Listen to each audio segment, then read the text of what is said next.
All right, ladies and gents, boys and girls, happy Tuesday, November the 16th, 2021. Hope you are all doing well. I'm Chris Phillips, the Daily Crow, the Spurs Up Show. As always, appreciate you guys tuning in. I got a packed show, lot to get into here on a Tuesday, taking your questions, your comments, and your calls as always. 843-790-3377. That's 843-790-3377. We're rocking, we're rolling. I see Travi, James Kendall, Brennan M., Cody Gaskins. What's going on? Appreciate you all tuning in. Got a lot to talk about, a lot to get into. Of course, we'll tune in to Shane Beamer's media availability at 1:15 today as he'll speak ahead of this weekend's game as the Gamecocks take on the Auburn Tigers under the lights at Williams-Brice Stadium again. I want to hear from you, though, guys. Also, in the Big Cock Club Discord, head over to the TDC Questions channel, to be sure that your questions are answered. Again, Shane Beamer speaking at 1:15. We will definitely have that for you. Again, in the meantime, also the podcast dropping this morning, episode 537, as Alex Mcgrath and I discuss what happened over the weekend in Como, as well as look ahead of this weekend's game against Auburn. We even talked a little Carolina Clemson in that one, getting a little ahead of ourselves, but hey, why not? Why not? Why not? Again, I see Tim Dorn. What's going on, guys? Tackle Tuesday. Yeah, let's get after it here on a Tuesday. And guys, before we do, I want to tell you about our friends over at Dason and Shalabi Law Firm, because the Daily Crow is presented to you by our friends at Dason and Shalabi Law Firm. Guys, they're young but experienced and aggressive attorneys. They're both former prosecutors who used to represent insurance companies but switching sides. They both worked at larger law firms where they represented hundreds of clients at a time. And guys, they both left to start their own law firm because they understand you're not just a line item, not just a number. You're a real human being, and you should be treated as such. They're a small boutique law firm that treats the clients like family. Guys, they're going to know who you are and treat you like a client and not a number. They handle injury cases that arise from car accidents and work accidents. Guys, do not try to take on the insurance company yourself and involved in any type of accident, no matter what it might be. The last thing you should be worried about and dealing with is dealing with the insurance company, the paperwork, all that nonsense. Let the experts over at Dason and Shalabi Law Firm handle it for you, guys. They use the latest technology to make representation efficient yet effective. Again, guys, let them take care of everything for you. You don't even pay them unless they recover money for you. Rami's in Columbia, Curtis in Charleston. They handle cases statewide. They also offer virtual or in-person consultations at no charge. Guys, give them a call today in Columbia, 803-973-0304, or in their Somerville location, 843-388-3368. Or, of course, guys, your one-stop shop, their website, dsinjurylaw.com. That is dsinjurylaw.com for more information. Again, guys, our friends are at Dason and Shalabi Law Firm. Be sure to check them out and tell them that Chris from the Spurs Up Show sent you. Excuse me there. All right, cool.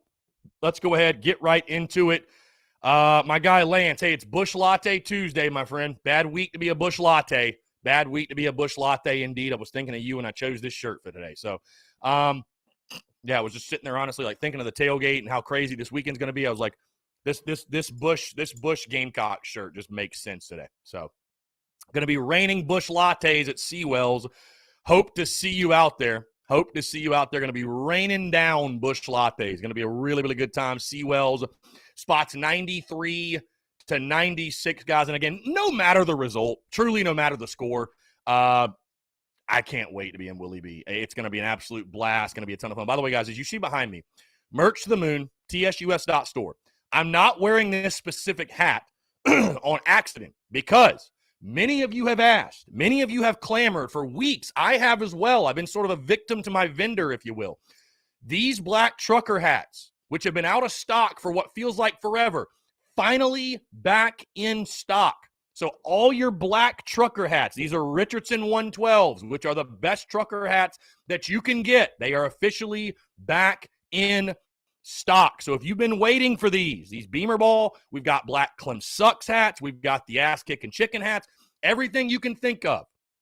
The black trucker hats for all of your favorite designs and variations, they are all back in stock. Again, very, very excited. I love this hat. I know you guys do as well. And again, they're back in stock. So, hey, if you're ordering for Christmas, if you're ordering for end of season, you're ordering for a bowl game, or you're just ordering to order, they're back in stock. Very excited. Brian Dean says, Chris, I ordered my Clem Sucks hat. Yeah, I've actually got a Clem Sucks beanie, hoodie, all that stuff for yours truly on the way. And if you order today, guys, today is the absolute cutoff, I would say. Today is the last day you can order the Clem Sucks merch, and I would say it's going to get there by kickoff next weekend. You order anything past today, I can't guarantee it. I can't guarantee it'll be there. So again, you order today, it should be there. It should be there. Lance, appreciate you tuning in, by the way, my man. Rhett Godbold says Virginia Tech actually pursues Shane Beamer as their head coach. I mean, they might give him a call, but Shane Beamer's not going anywhere, guys. This is a non-story for us. I know some people are going to try to twist it and make something out of nothing. I don't think. No, from everything I've heard, that there's not even mutual interest on both sides. I don't think Shane Beamer. I don't think Shane Beamer wants to live in his father's shadow. I think he's made it very clear he is exactly where he wants to be. So I'm not looking into it anything beyond that, guys. I don't think anything made of it. I think that Vodtech would be wise to probably go after a Hugh Freeze, honestly. I think going after Hugh Freeze would make a lot of sense for them, but Shane Beamer's not going anywhere. Shane Beamer absolutely isn't going anywhere. Brian Dean says, Finley doesn't concern me. There was a reason why Bo Nix was QB1. Yeah, everybody's going to try to, and that's certainly a storyline going into the game, though, right? Is that you saw Finley last year against LSU and what he did to you. Totally different team, totally different scenario, totally different coaches. I don't put a whole lot of stock into it, to be honest with you. So something fun to talk about, no doubt, but doesn't really play into this game with the Auburn game. So, Brian Dean, from what I heard, Sonny Dykes is the front runner for the Virginia Tech job. Stephanie Lee, what's going on? Appreciate you tuning in. Justin, what's going on? Travi, Shane has to prove he's a proven coach with us. Why would Va Tech go after him just because he's the son of the legend? Nah, Beamer will stay with us. I agree. No, I actually do agree with you, Travi. I agree. I think, Shane Beamer was the right fit for us. That doesn't mean he's the right fit for everybody. I think Va Tech will probably try to go after a little bit more of a proven name, a bigger name. And I'll tell you this, too. Va Tech could have waited a month and saved $3.5 million. For them to make the move right now, there has to be a big name out there that they want to go get and can go get. There just has to be. There has to be. I don't think they would just make the move just to make it. You know what I mean? I don't think they'd make the move just to make it. So we'll see. Going to be, of course, it's just that time of the year, right, guys? We get to the end of the season. And coaching changes happen in the coaching carousel. Of course, we were in this last year. Literally, this time last year, we were going through it on our side. And I will tell you this: it is great for content. I'm happy we're beyond it, but it is great for content. I'm not going to lie to you. That was just a crazy time last year, right? That 2-3 week saga. Really, it wasn't even that long, right? I mean, we had a couple of weeks of it, but once the Kentucky game ended, we knew it was Shane Beamer's job. But yeah, the coaching carousel, man, it's always a crazy time of the year. So you're certainly you're gonna hear rumors. It's hot take season. It's insider season. It's rumor season. We're fine. Doesn't affect us at all. Shane Beamer's not going anywhere. He's where he wants to be, and I fully believe that. So. Let's see. Daddy-O says Justin Ross is out for several weeks. I want to say something, Daddy-O. I want to say something. And I sort of fell, if you listen to today's podcast, Knox McGrath, I sort of fell victim to it a little bit because with the news yesterday of Shane Beamer, or excuse me, not Shane Beamer, the news yesterday of the kickoff time for the rivalry matchup in a week and a half, I, like many of you, am very excited, very anxious, and ready for rivalry week as a whole because it's a ton of fun, and this is the most I've looked forward to rivalry week in quite some time. With that being said, I don't want to spend this week overlooking the task at hand and the opportunity that we have on Saturday. So I know we're all anxious. I know we're all giddy. I know we're all excited. The tailgate's going to be insane. A night game at Willie B. It's going to be jumping. Let's lock in on the task at hand this weekend that is Auburn. So let's talk Auburn. Again, I'm not saying I don't want to take your questions, and I won't take your questions, but, Daddy-O brings up Justin Ross's status, and, hey, we'll worry about what Justin Ross is doing next week when it actually impacts us in that week's game. I just don't want to because, we obviously have impact and reach here on these airwaves and through the platform and everything. I don't want to send the messaging of, well, we're excited for Auburn, but we're looking ahead to Clemson. Like, let's not do that. Let's not do that. We have a chance to beat Auburn for a second straight year, a team that we hadn't beaten, before last year, I think since like 1933 or something crazy like that. So how awesome it would be to beat Mike Bobo, to hell with Mike Bobo, to have back-to-back wins over Auburn. let's lock in on that. And again, I know we can say whatever, we can do whatever. It's you know what I mean? Like, we're not on the field. We can look ahead. That's the luxury we have as fans. We can look ahead. It doesn't matter. We're not playing the game. I don't know. Like, I don't want to spend this week. I don't want to spend this week, from my vantage point, like, not giving the Auburn game the attention that it deserves, because it's going to be a fun weekend. I can't wait, man. It's going to be a really, really fun weekend. Of course, the TSUS tailgate at Seawells and kickoff time at 7 o'clock. And, yeah, we're going to have a blast. We're going to have a blast this weekend. So, again, I hope you guys all come out. I mean, truly, if you have not been, I'm telling you, whether it's this weekend or it's next weekend, ask Lance, ask anybody. If you want some video, we'll be posting some video. I'm telling you right now, if you have not been to a TSUS tailgate, man, I mean, you are truly missing out, my friends. You are truly missing out. It is a hell of a time. We'll put it that way. It is a hell of a time. So, again, guys, I do want to hear from you. Taking your questions, your comments, your calls, 843-790-3377. That is 843-790-3377. Of course, guys, like I said, we'll tune in Shane Beamer's media availability at 1:15. We will hear from him, everything he's got to say ahead of this weekend's game against Auburn. Travis says, I still think our run defense has been a big disappointment this year. Why can't we stop the run? That might be more upsetting to me than the offense. Yeah, it doesn't make a ton of sense. Again, do you look at the linebacker position? I know Alex Mcgrath didn't agree with me here, but, you know, are we undersized a little maybe? I don't know. I don't know. Yeah, I think just I think linebacker is somewhere we're really hurting. I think we're hurting at linebacker. I think that's an area that needs to be improved. Can you do it in the portal? Can you do it in recruiting? I don't know, but you need to improve that position quickly for sure. Courtney Washington, what's going on? Hey, big basketball week this week. Women's taking on Clemson tomorrow night at 7. Enough said. And then men Thursday night, which I'll be at that game at CLA, taking on the UAB Blazers, which, again, UAB is a good basketball team. Do not sleep on that game. Do not sleep on UAB. They are a tournament-quality team, so, again, going to be a great test for Frank Martin. Yeah, or I was about to say Frank Beamer. Going to be a great test for Frank Martin early in this season. And, again, it's one of those games, guys, like I was talking about it yesterday. It's one of those games. If you can win that, I think it really gives you a bunch of energy and excitement and positivity moving forward. You lose that one, you know, while it will be – it won't be like a bad loss, I'll say, because UAB is a good team, but it's just going to be like, well, here we go again. You know what I mean? So, and that's just the unfortunate reality. But either way, huge game on Thursday against UAB for sure. Let's see, Brian Dean, congrats to Clayton White on having the 4th-ranked defense and takeaways. Clayton White's an awesome defensive coach. Yeah, and he was nominated for the Broyles Award, so you don't get nominated for that on accident. You don't get nominated for that on accident. So, yeah, Clayton White's done a hell of a job. Pay the man. Keep him in Columbia. Do what you got to do to keep him around for sure. Brandon Wagner, I think the Sherrod Green loss hit our linebackers hard. He was playing really well. I agree with you. I tend to agree with you for sure. Tim Dorn, a basketball team can't overlook anyone. We lost to Princeton. Yeah, that's a really good point. That's a really good point. And again, I don't know. You know, I don't know what type of season Princeton will have, what type of team they're going to be, but I don't think they're going to be. I mean, you lost to a team in Princeton that hadn't played a game in basically 2 years. They didn't have a season because of COVID. So this UAB game's a big one. It's a big swing game, I think, for sure. It's a big swing game. Again, guys, quick reminder, check out the podcast if you haven't done so, episode 537 with Alex Mcgrath. We discuss everything over the weekend with the Mizzou game.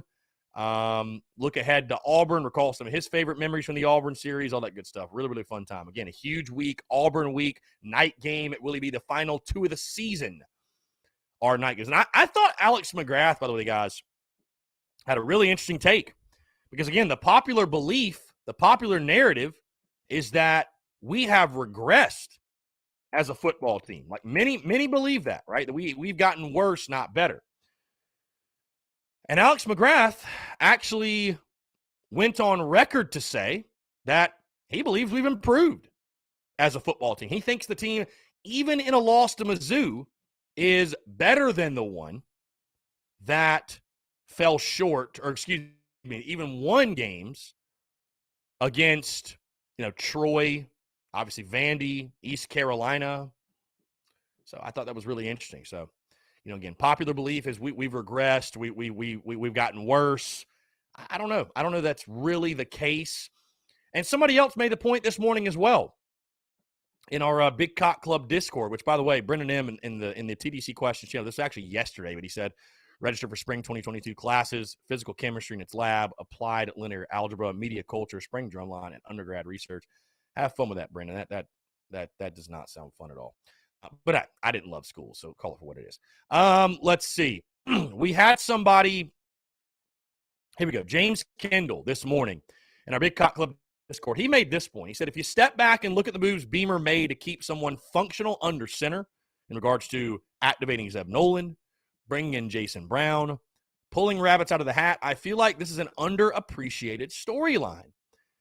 And I tend to agree. I agree with him. Like, I when I look at this season, let's say South Carolina splits the next two games. And I won't say which one they win. Let's just say we finish 6-6, exactly to what I predicted.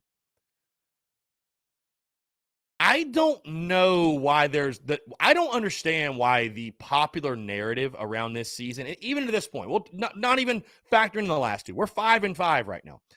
I guess I just don't really understand why the narrative around this football season is anything other than glass half full. Shane Beamer has done a really good job of keeping this thing together, keeping this team motivated, and, yeah, pulling the strings to even get to this point of the season at 500. Like, I don't understand. I mean, if I would have told you guys, if I would have set the scene for you in the preseason and said, hey, guys, I have a magic crystal ball, okay, and it's going to tell me Luke Doty is going to play 0 snaps this year healthy. He's not going to play a single snap 100% healthy.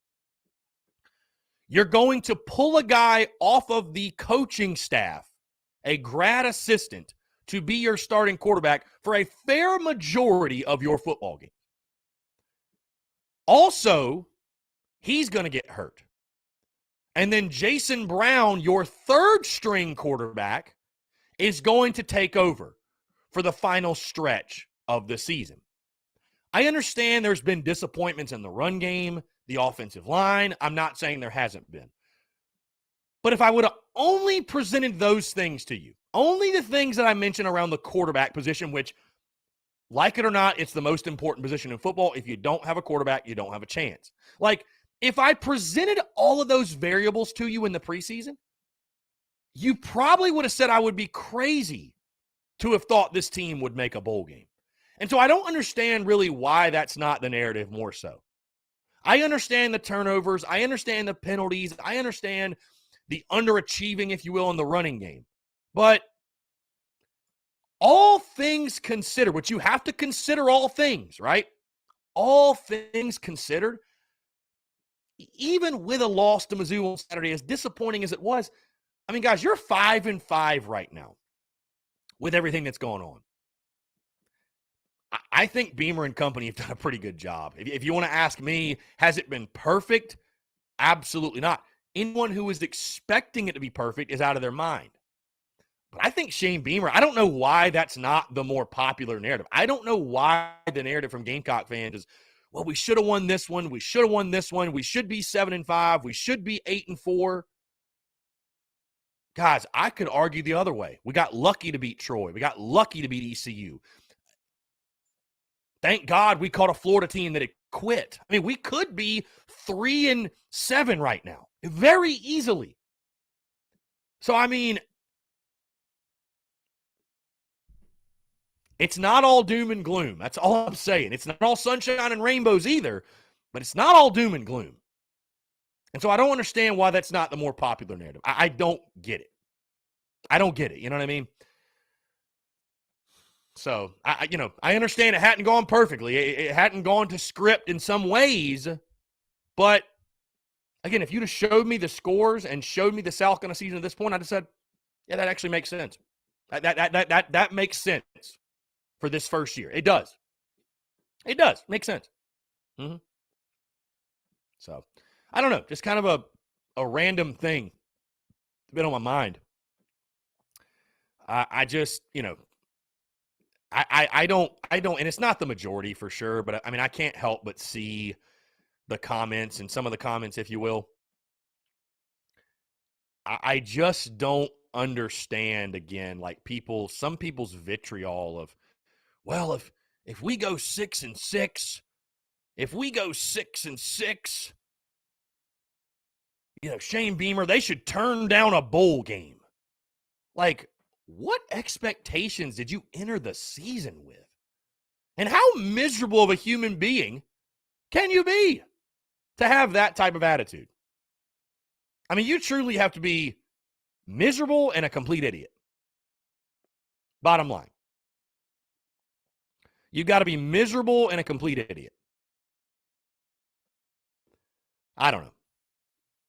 Again, I don't think that's the overriding narrative, but I've just seen it more than I would have cared to be honest with you.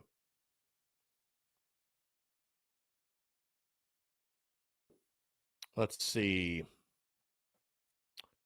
Justin Martin says Salcona needs a lot of help on offense and defense. I hope Salcona hits the recruiting and transfer portal. I mean, they're certainly going to hit both, Justin. I think the portal will be big once again, guys. I'll tell you this. Here's a I'm going to say it's a hot take. I don't think it's a very hot take at all, though.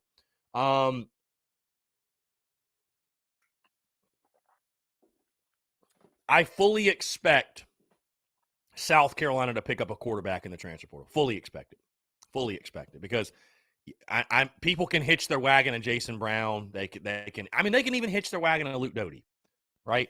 And I like Luke. We'll get to that more in just a second. Call from Phil Harris. Jump to the phone lines real quick. Phil, what's up, man? How are you? Pretty good, my brother. How you doing? I'm doing well. Appreciate you asking, man. What's going on? I just wanted to call in. Woke up this morning still a Gamecock fan, so feels good. Feels good. After the weekend, still alive. Just wanted to check in with you guys, let you know I'm still here. Had a great alumni weekend for Carolina rugby this past weekend. Just good to see a bunch of guys, from like the 70s, 80s, 90s that came back. Some of the really old boys. Had the alumni game on Friday. The A-side team beat Alabama on Saturday, which was awesome. I predicted that. Told you we were going to take that ball and ram it right up their ass. And it's exactly what happened. You can tell that this team is really building something special there for Carolina rugby. John Roberts had his first full day as USC rugby coach within the university as an employee on Monday. So that's something to be thankful for and excited about. We're going to see Carolina rugby in the next couple of years contending for national championships. There's no doubt in my mind about that. So another program that will do all of us proud in the future is Carolina rugby. So yeah, just excited. We didn't watch. I mean, the game was on for the rugby weekend that we were at Savage Ale House or whatever it's called in West Columbia.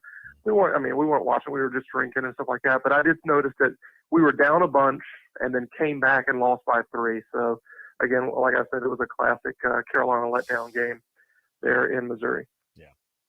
It's a good way to put it, man. Well, yeah, I love to hear that about the rugby squad, man, and obviously doing great things. And glad you had a good time in Cola, man. I wish I could have ran into you, but obviously we were doing the thing up in Fort Mill. But, yeah, glad to hear it, man. Glad to hear it for sure that you guys are having a lot of success. So. Before the end of the season, you have to come out to a practice and get some stuff on your GoPro. Yeah, dude, yeah, I'd love to. That would be cool. Yeah, I'd love to, absolutely. Final thing here. Here's the Carolina fan that I hate the most, all right, just to throw this in here, because you were kind of talking about it. It's even more so, I hate this type of fan more than the delusional fan that has no basis in reality about their expectations and they get upset at the team because they had terrible expectations. That's just directly below this one.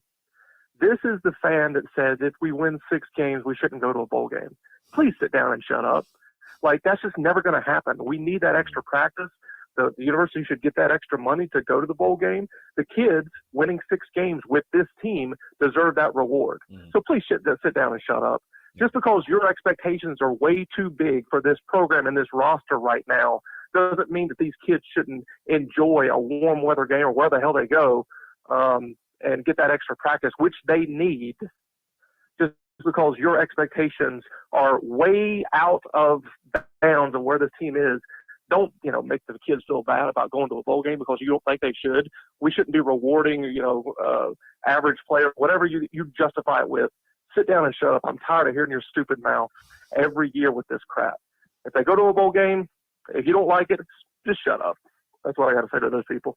Makes me sick. Preach, Phil. Preach. Well said, my friend. Well said. I love fired up, Phil. That incredible. Yeah, it gets me angry. It really does. So, yeah, that's all I got for you. Go Cox. Phil, appreciate you, my man. Thank you so much. Awesome stuff. I love Phil getting fired up here on a Tuesday. Yeah, and I do want to say, too, I don't think it's the majority, but even one comment saying that is too many. Yeah, I mean, especially, too, when you think about it, it's like what our players have gone through the last 2 seasons to insinuate that if they earn the right to go to a bowl game, they shouldn't get to go is just pure lunacy, bro. It's pure lunacy. So, I mean, it's really, at the end of the day, it's not even an opinion worth, like, noting or talking about for longer than 10 seconds, like wasting the breath on. But that's what we do. That's what we do here in the show. By the way, guys, I don't know if you saw last night, for those who are maybe on Twitter, my buddy Mark Ryan and I had a little back and forth. And, I'll tell you this, man, again, Twitter's fun. Twitter's lighthearted. I really like. What's funny is, again, you read text, and text has no mood, emotion, so it's really up to the end consumer to put emotion into the words. No animosity on this end. I thought the tweet they put up basically taking a shot at South Carolina and their attendance, and I thought it was stupid, just stupid, to be honest with you, and that's okay. I mean, I respect the work they do, but it was interesting, the back and forth, and people get all up and get their panties in a wad on Twitter and stuff like that. And so my days of going on ESPN Upstate might be over. I don't think Mark took very kindly to it. He believes that I highlight their negative content regarding South kind of more than their positive. But I don't know, man. I'll be honest with you. I don't go out searching for content a lot. I just normally see what pops up on the feed because I'm producing. I'm not consuming. And so I can't help that, honestly, man, the majority of the content that I see from them is negative. It is taking shots at USC. And the only reason I saw that tweet was because somebody texted to me and was pissed off. So, man, it is what it is. And, I reached out to Mark via a text because that's what grown adults do. They don't hash things out on Twitter. And I just, told him that, hey, man, if me going to bat for the Gamecocks and Gamecock Nation and the fan base is the reason I don't get to come back on ESPN Upstate and talk South Carolina, then so be it. You know what I mean? So it is what it is. I mean, I'm a Gamecock through and through, and just thought it was a shitty tweet. It was stupid, and made sure to tell Mark that, hey, man, if you guys want to throw some positive pub our way after we beat Clemson's ass next weekend, I'll retweet the hell out of it. I'll be sure to do it. But I'm going to be real authentic to myself, and if I think your tweet's dumb and it's a slapdick tweet, then I'll just say it is. You know what I mean? So it is what it is. It's all good. It's nothing but love. And they've obviously done a really good job growing the account. And, I've actually got respect for Mark and those guys because of – and we'll jump to the phone line in a second. But I've got respect for those guys because they've built the account. But it's a bad tweet. Just own it. It's a dumb tweet. All right, let's jump to the phone line. Robbie, what's up, man? How are you? I'm good. How are you? I'm doing well, man. Appreciate you asking. What's going on? First thing I want to say is I agree with Phil Harris 100%. Okay. Yeah. After the shellackings that we took last season and only winning 2 games, I'll take a 6-6 record and go into a bowl game. Yeah, no doubt, man. No, again, you were projected by Vegas to win 3.5. I know Vegas doesn't mean everything, but you vastly overachieved if according to Vegas, if you hit the 6-6. So. And I can see it. I've told you this before, and I'll keep saying it, and I'll keep saying it. I can tell that slowly but surely Beamer is turning us into a very good football team. It's going to take time. The way I see it, like you've obviously heard the saying, Rome was not built in a day, correct? You've heard that saying before, right? Right. Same with sports. You don't build a winning program right off the get. It takes time. You need the right pieces at the right time, in the right place, and you can build a winning program in any sport. It doesn't matter. If you've got the right pieces and you keep getting the right pieces in recruiting, you can win anywhere that you go.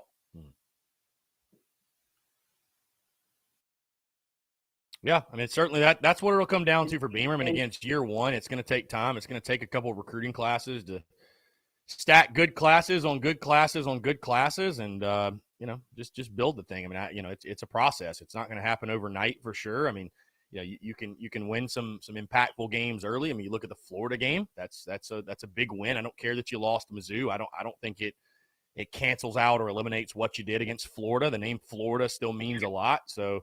You just, I mean, you look at Steve Spurrier and his path when he was here. I mean, it's Steve Spurrier's a great coach, and he won a lot of games, but he didn't start winning a lot of games until he started getting some really big-time players that were, now we look back as the greatest players to ever walk the campus and the greatest players ever wore the garnet and black. So it's going to take some big-time ball players, and, you hired him because he was an elite recruiter. That's certainly one of the reasons, if not the top reason.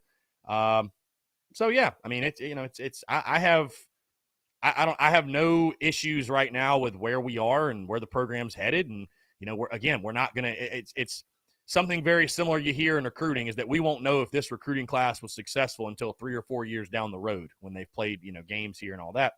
I mean, we won't know if Shane Beamer is a success or a miss until 3, 4, 5 years down the road. I mean, it's just going to take time. I just – I talked to a buddy about this yesterday, and not to ramble on, Robbie, but it's crazy to me. And speaking of Beamer, Take your time. Yeah, speaking on Beamer and other college football coaches.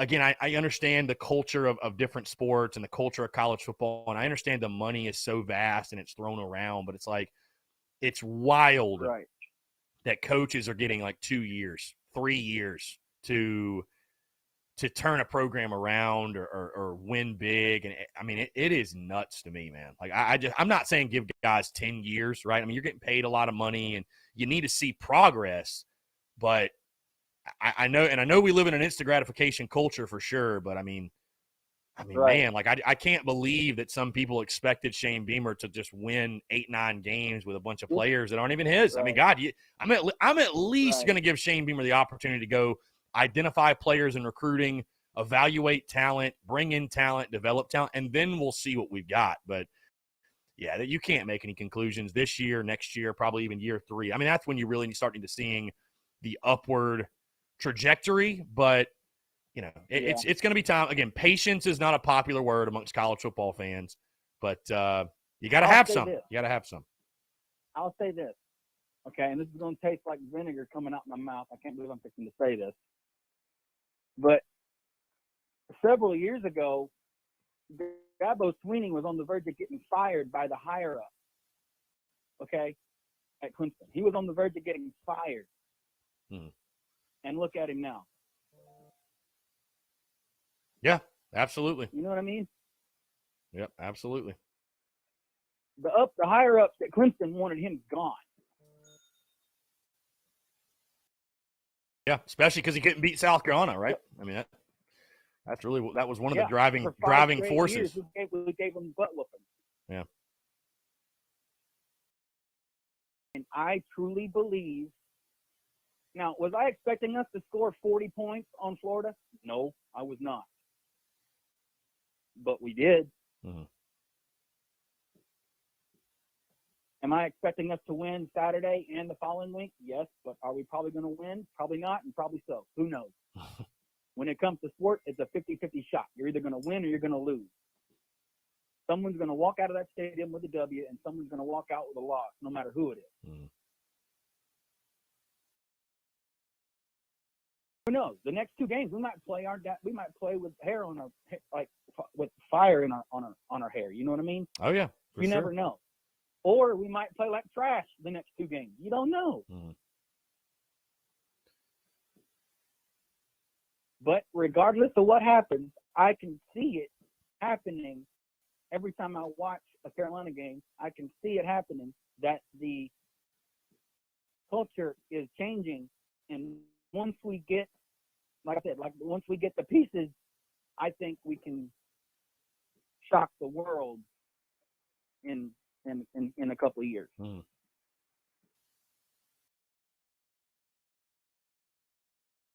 Yeah, I'd agree. Yeah, Absolutely.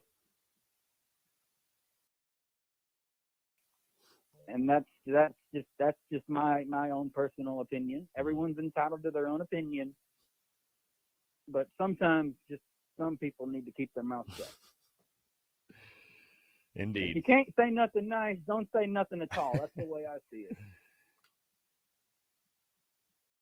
For sure. Robbie, always go ahead.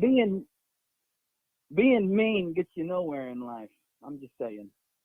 That's a fact. That's a fact. It makes you look like an idiot. So, yeah.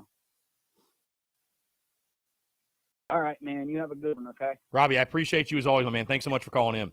Great stuff. 843-790-3377. That's 843-790-3377. We just had somebody order our tie-dye Beamer Ball hoodie. Appreciate that. Appreciate your love and support. Hey, like I told you guys, I would say today is the last day that you can order the Clem Sucks merch and have it guaranteed delivery by next weekend's game. I will tell you this.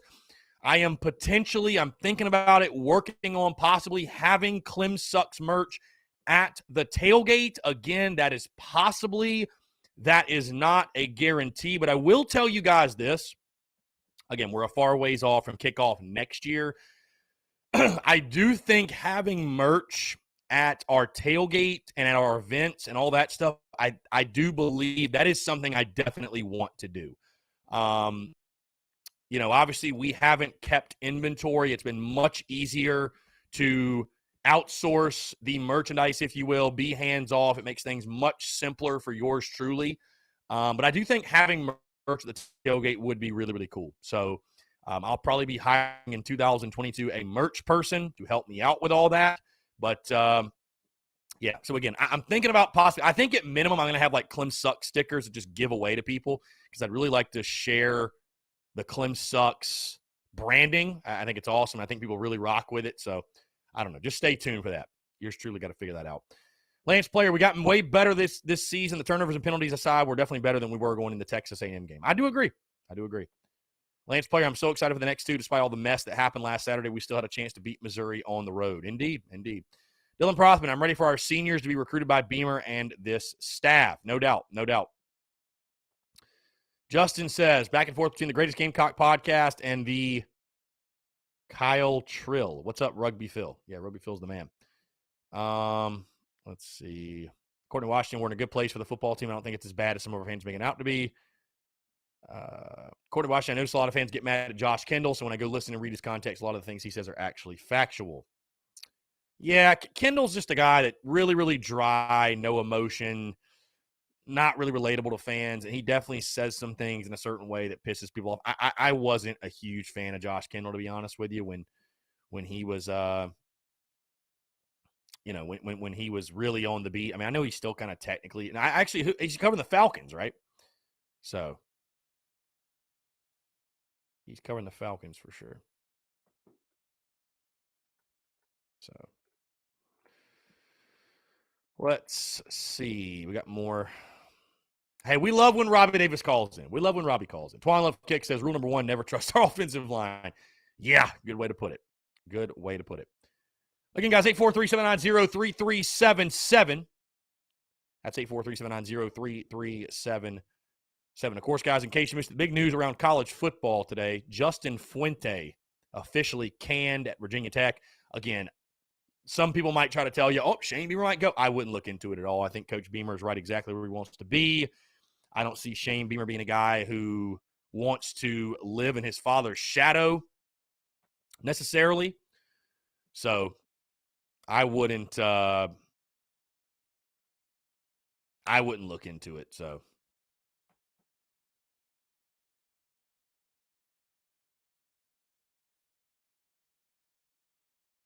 I think Corey Miller is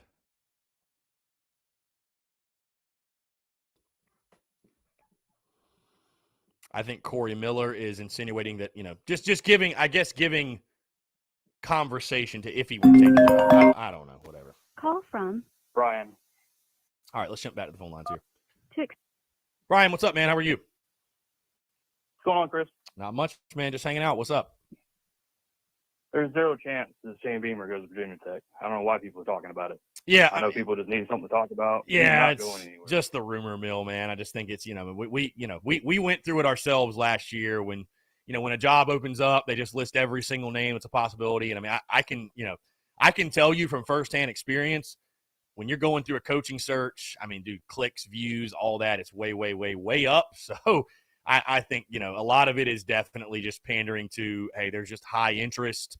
Let's get people talking, get people clicking, get people viewing. But yeah, I mean, there's a lot of names that are much, much, much more realistic than others. And yeah, I think there's 0%, negative 100% Shane Beamer goes anywhere. And I'll be intrigued to hear him because of course he's going to get asked about it. I mean, there's no question. So to allow him to have the platform, the opportunity to speak on it firsthand, I'll look forward to that. But yeah, man, I wouldn't. I mean, he's not going anywhere. So.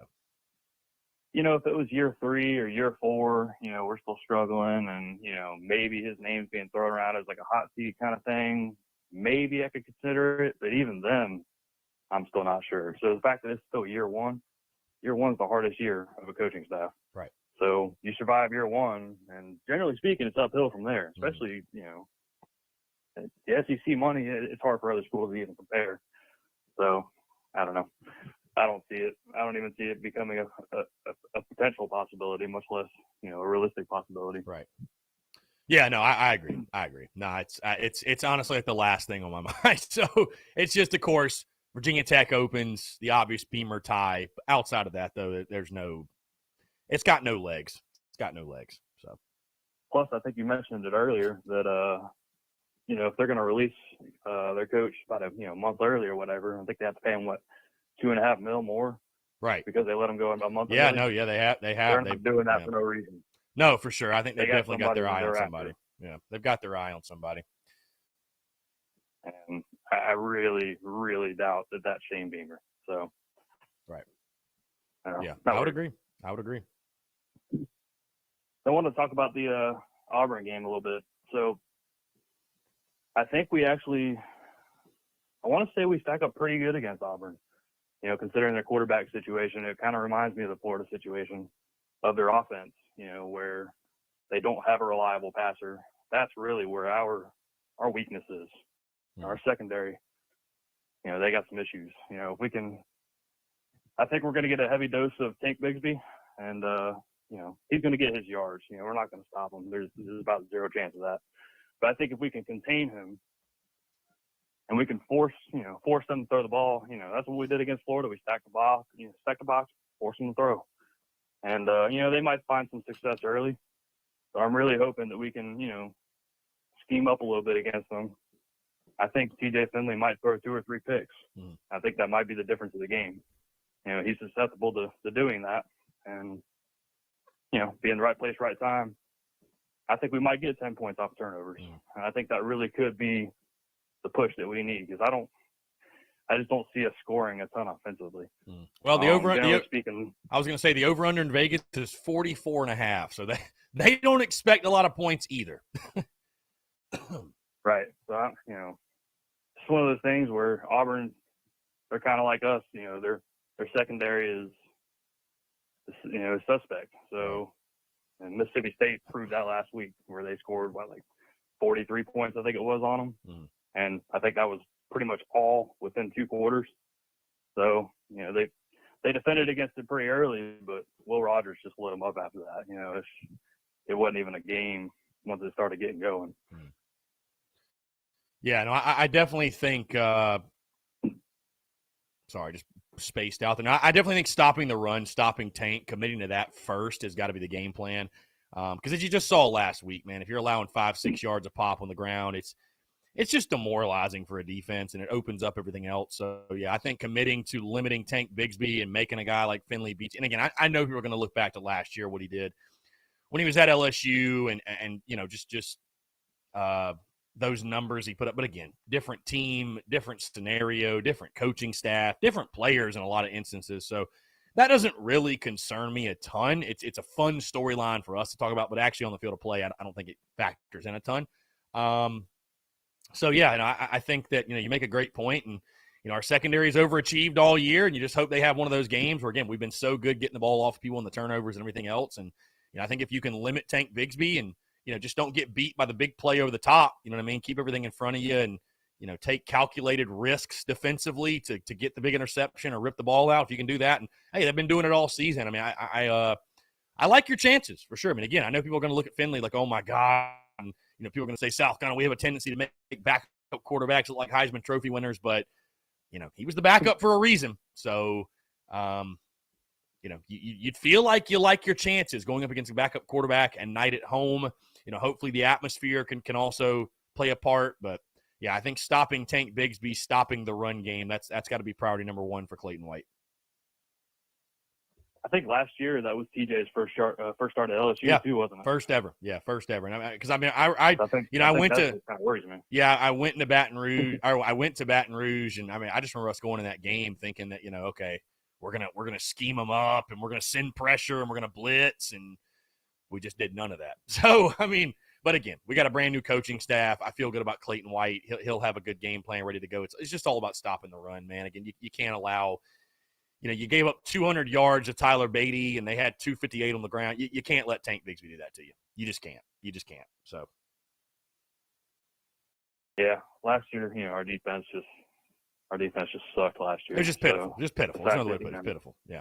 The fact that we've 180, that really makes me feel a lot better about being able to scheme up against them and hopefully making them have a really bad day. Yeah. So, but that goes both ways, right? I think Auburn's going to bring their defense. They saw, what happened last week against Missouri.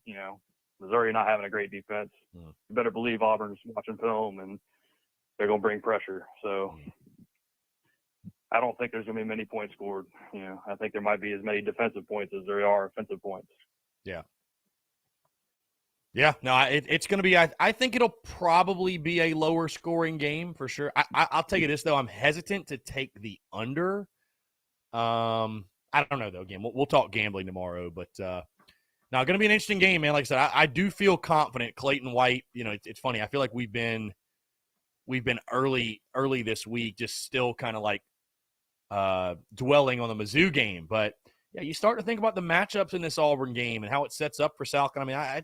There's a reason to spread 6.5. I think it's a very winnable game for South Carolina. You beat them last year too, so a lot of reasons to be excited for Saturday night. We definitely match up better playing at home, playing at night. We have the crowd on our side. There's just a lot of different factors that we have going in our favor. They just lost their quarterback. They just got their butts kicked last week too.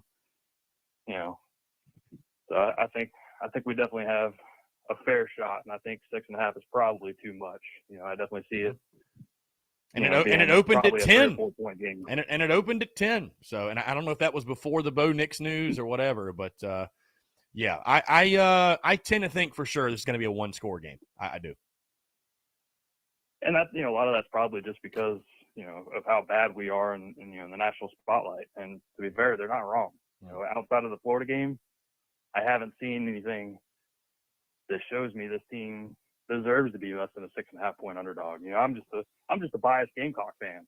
I know what we can do. Right. Whether or not we will do it is a different story. Yeah. So. Yeah, for sure. That's the question.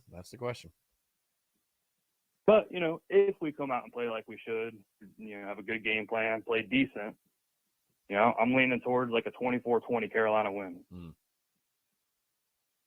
I like it. So right on that 44 mark. I don't like the under. I don't like the over. I think 44.5 is probably dead on. It's going to be real close. Yeah. No, I like that. Hey, anything's got the Gamecocks winning, I like the pick. I like the pick.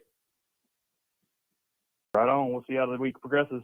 Yeah, man, for sure. Catch you next time. Yeah, man, appreciate you. Thanks so much for the call. Always a pleasure. 843-790-3372. Guys, we're going to take a break real quick, just one break today. With Shane Beamer speaking at 1:15, of course, his media availability ahead of Saturday's game against the Auburn Tigers. We will tune into that, guys. Also, a quick reminder, episode 537 of the podcast did drop this morning as Alex Mcgrath and I talked about everything that happened over the weekend against Mizzou, as well as looking ahead to this weekend. Really intriguing matchup, man. These two teams, everything that's gone down the last week or so, and really their seasons as a whole Going to be a fun one. Going to be a fun one. It will be on Saturday night. Again, taking more of your questions, your comments, your calls, and more, and also tuning in to Shane Beamer's media availability on the other side, guys. You're tuned in to the Daily Crow.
All right, guys, taking your questions, comments, calls, 843-790-3377. That is 843-790-3377. AJ Bowers mentions chances of TJ Finley playing bad with the game being in Columbia. I mean, anytime a quarterback, a backup quarterback especially, goes on the road, I mean, there's that chance. Well, AJ, if you want to assure that it's tough on him, I would say show up, show out, and let's pack Willie B. I mean, that's really what it comes down to. You know what I mean? Like, it's not going to be tough to play if there's 35,000 people there. So, you know, let's pack it out and do our part. And, you know, again, I would just say this to anybody. I mean, dude, we got 2 more games left in this football season, and they're both night games. Like, you got no excuse. Like, why would you not show up? You know, because, again, it's just so funny. The same people that are like, oh, I'm not going to go to a game, they spend all offseason clamoring for football and wishing it was football season. It's like, you don't have to wish it was football season right now. It is football season. So, I don't know. Again, people are entitled to do whatever they want to do. Coach Ford, of course, bringing his passive-aggressive sarcasm into the chat. Coach Ford saying, we have never landed top-tier O-line. That's why Satterfield's scheme is doomed. If you were a top-tier O-lineman and there aren't too many, where are you going? Bama, Georgia, Ohio State, or Southern Cal? I mean, Coach Ford, I would argue there were some pretty damn good offensive linemen during the Spurrier era. But he also says, what can we do to help Satterfield get a Broyles nomination as well? I mean, right is right. Do you have the Vandy or ECU footage that showcases, oh, ha, ha, ha, ha, ha. And I'm the one putting in the ha, ha, ha, ha. Coach Ford, we were counting on 3 or 4 more interceptions from Bo to secure the W. Yeah, I don't know. Whatever. I mean, again, I understand what happened, and bad Bo Nix normally comes out on the road, but you do have to feel kind of good. They're playing their freaking backup quarterback, so, you know, whatever is what it is. AJ, I do plan on being there, and hopefully we'll be all rocking all 4 quarters, keeping our team fired. By the way, guys, I have not been pushing this nearly as much as I have, and I'm going to start changing that, certainly. But our SeatGeek promo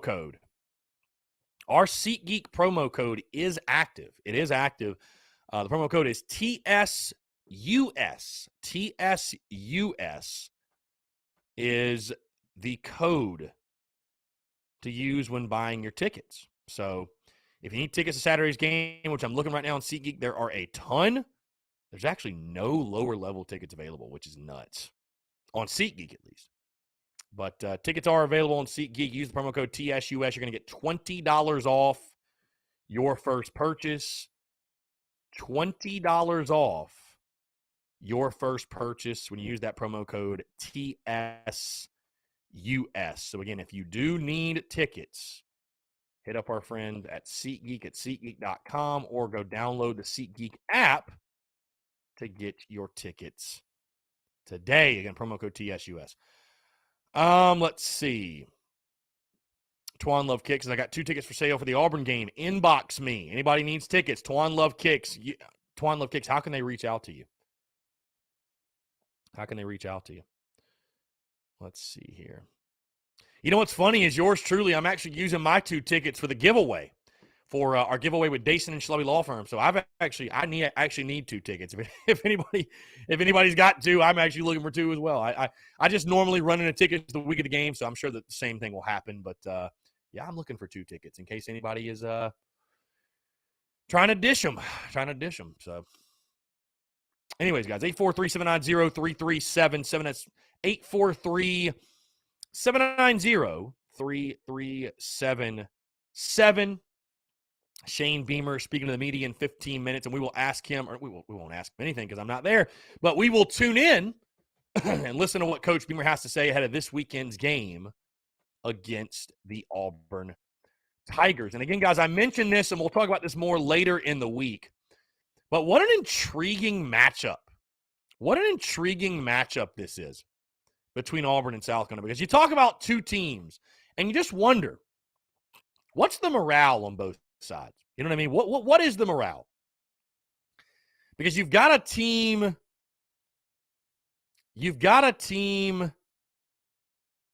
on the South Carolina side that just lost to Missouri in very, very disappointing fashion, right?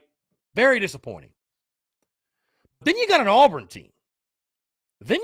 team that is coming off of an abysmal loss to Mississippi State at home after leading 28-3, literally the most cursed score in all of college football, in football history, I should say. So, God, I mean, who I would almost say the Gamecocks should have the mental advantage. Truly. I mean, you feel like they should have the advantage there because as disappointing as Saturday was against Mizzou, I mean, I don't think it even compares to what Auburn just went through. So,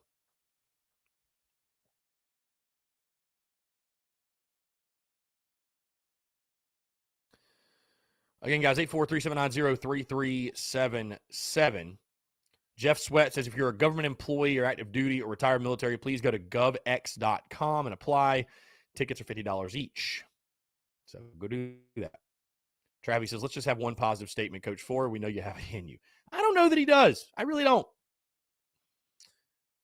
I would love to hear, I'll tell you this. I would love to hear Coach Ford's comments on what I was talking about a little bit earlier. You can gripe and complain and bitch and moan until you're blue in the face. That's totally fine.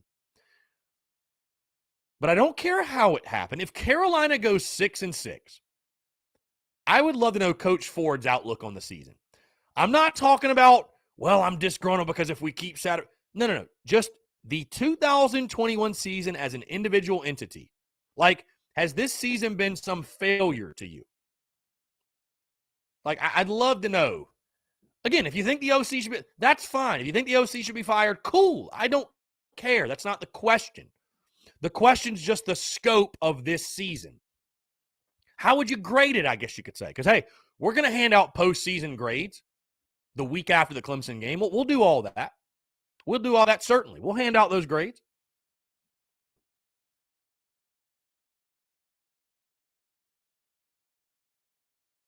Coach Ford says 6-6 is fine, that we're bowl eligible. I predicted 5-7. Fair enough. Fair enough. Says he grades it a C-. A little harsh, but fair. Fair.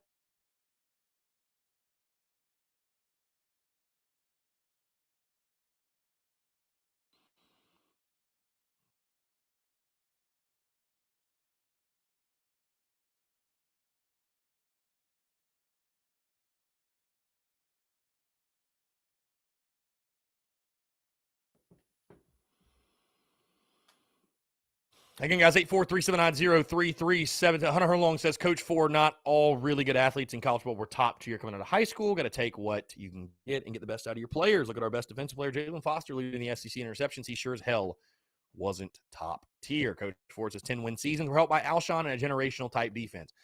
Indeed. I mean, listen, and I actually acknowledge and say that Hunter Herlong and Coach Ford, you're both right in that regard. I mean, you got to have big-time ball players. Jimmy's and Joe's win ball games, and you know, the stories of the guys like the Jalen Fosters and, you know, and others that were 2- and 3-star recruits. That's awesome. But, yeah, it definitely helps your football team when you get the Lattimores and the Jeffries and the Gilmores and the Garcias and the Clownies, you know what I mean? Like, you need to get those type of guys for sure. So, yeah. You got to get those guys for sure. Jimmy's and Joe's win ball games. You can lose ball games with great football players. You can't win many without them. So you can't win many without them. John Gibbs says, bad week to be an Auburn Tiger. Finley may have gotten us last year at LSU, but he won't get us at home packed out at night. To hell with the Tigers and, of course, the Dogs. Well, I feel like we've kind of moved on from Mizzou. Whatever. It is what it is. We lost. Disappointment, whatever. What is the overall vibe from you guys in regards to the Auburn game? Are you optimistic? Are you pessimistic? Did the Mizzou game kill your optimism? Like, what's your overall vibe going in this Auburn game? Do you expect South Carolina to win? I don't feel that. I'll tell you this. Maybe I'm just speaking for myself. I don't feel that same negativity and pessimism now versus after Texas A&M of the thought process of, oh, man, we're just going to lose every game we have left. We're terrible. Like, I don't feel that. I mean, again, did we play well against Mizzou? No. We are who we are. The Gamecocks are who we thought they were. Right. That all makes sense. And I think, too, what's helping the cause, both these last two, they're night games. They're at home. The teams we're playing, have shown vulnerability for sure all throughout the season. So winning one of two, I think, just doesn't feel so outlandish. You know what I mean? I don't think it feels outlandish. So, I mean, again, I'm not going into it overconfident. I'm very realistic. Somebody said, let's see, it was James Kendall feeling good. Jeff Sweat says cautiously optimistic. Again, I feel like that's just the state of Gamecock athletics and state of Gamecock fans. We're just cautiously optimistic throughout our entire lives. Twan Love Kick says the Mizzou game got me in the dumps. James Kendall says it's going to be cold. I'm going to have my friends, and I'm going to be the idiot stomping his foot in Section 20. Love that. Brian Lattimore says realistically expect us to lose by 3 to 4 points, but if a couple things go our way, we win by 3 or 4. Coach Force is comparing A&M to Mizzou. We played just as bad in both. The fact that we were as bad as we were versus Mizzou spoke volumes. We know A&M has us outmanned. I hear you, man. Now, listen, I'm not defending that we played well because we didn't. I guess, too, maybe I'm just like, you know what? Maybe coming home at night, we can, I don't think we'll play as well as we did against Florida, but maybe we can capture that magic again and just have a fun night at Willie B. I don't know. I'm not going to set the expectations too high. Hey, you still got to go on the field and execute. Finley did what he did to you last year at LSU, so we obviously know he's capable. Tank Bigsby's a really good back, so stopping the run, can you do that consistently enough to give yourself a chance? Can your offensive line do anything? I mean, they haven't shown they can. So it's going to be tough. It's going to be tough, no question. But, again, I think there's a reason the spread is less than a touchdown right now. Vegas expecting a close game. Those betting on it expecting a close game. And I think this will be I think it'll be a tight contest for sure. I think it'll be a tight contest. Christian Carver, I really don't want to wait till Clemson and try to get win number 6. I hear you. Ronnie Pace says, I'm excited we bounced back and beat Auburn. I'm hoping to be at Willie B to see us become bowl eligible. Yeah, for sure. Going to be a good time, man. This weekend's going to be a blast.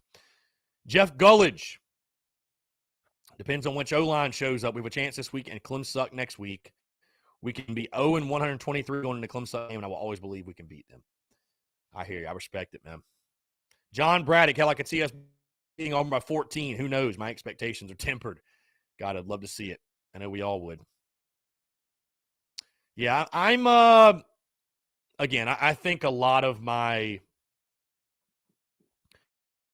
excitement, a lot of my positivity, a lot of my optimism is sheerly coming from the fact that it's a night game at home. I mean, that's just, you just feel like you get a team at home at night on your field.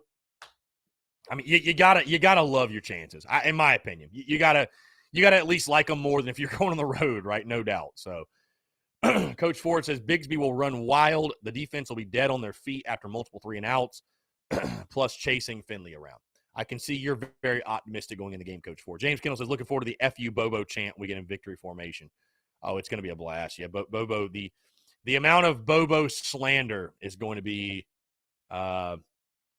through the roof, to say the least. Through the roof. So,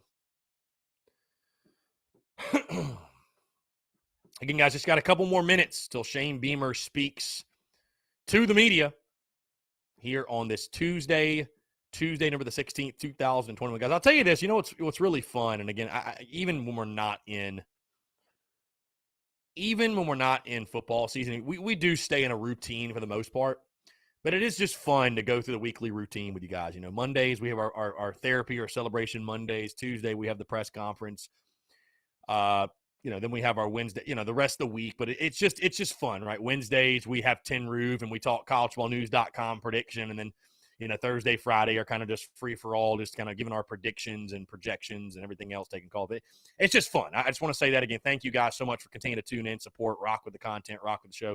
The Daily Crow, since we started it last year, it's been a massive success, and obviously the 2-hour shows have been a massive success. And again, I don't want you guys to ever think that I take it for granted. So again, thank you all so much for continuing to tune in. You guys make the Daily Crow what it is, which has been a massive success. So thank you. And again, 843-790-3377. That's 843-790-3377. Sheldon says Bigsby has 3 fumbles this year. Speaking into existence, they'll have 3 in the game on Saturday night. AJ Bauer says if we win, it's 24-21. If we lose, it's 24-21. I think this will be a hard-fought game until the end. Jason Anderson says if you go back and look at each of Matt Rule's stops, offensive production increased noticeably after the first year. So I'm pumping the brakes on Satterfield in this offense until next year. Yeah, Jason, listen, I'd have no issue. I'd have no issue at all with Shane Beamer bringing Marcus Satterfield back. None. On that same token, if he sees the guy that he wants and wants to make a move, I'd have no issue with that either. But I just don't know how you can judge a guy off 1 year with not his players. And I mean, again, look at the quarterback position. It's going to be hard for anybody to operate, man. Chance Crocker, South Carolina plays better at home than they do on the road. I don't know why. Well, I think it's just easier to play at home. So,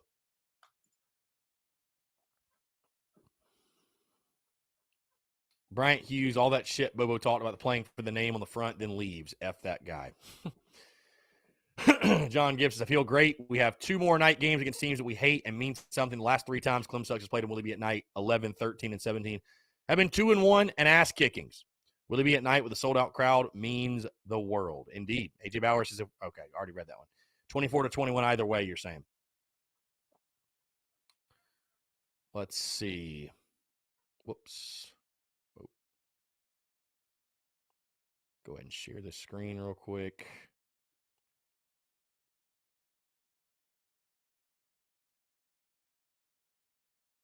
Okay, again, guys, we're waiting on Shane Beamer's media availability here. We'll go ahead and share it on the stream. I'll take your questions in the meantime, then we'll rock and roll and hear what Coach Beamer has to say here on this Tuesday ahead of this weekend's game against the Auburn Tigers.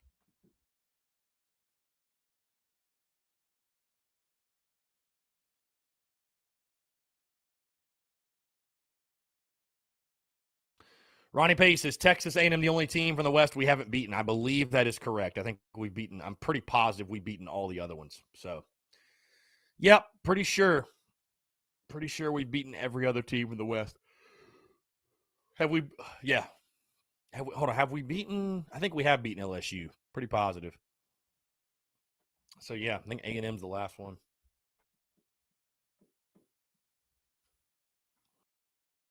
Again, guys, Shane Beamer about to take the podium here. Speaking ahead of this weekend's game against Auburn. Can appreciate you all tuning in. Appreciate you all tuning in.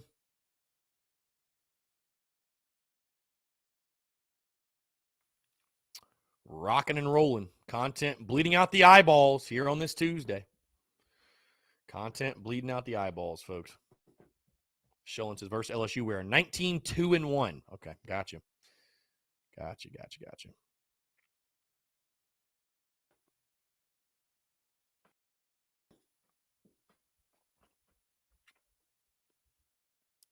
Joe Anderson, Satterfield calls some good plays that are eye-opening, but cannot stand him pulling Kevin Harris out mid-drive when he's rolling down the field. The staff's use of our substitutions are comical at times.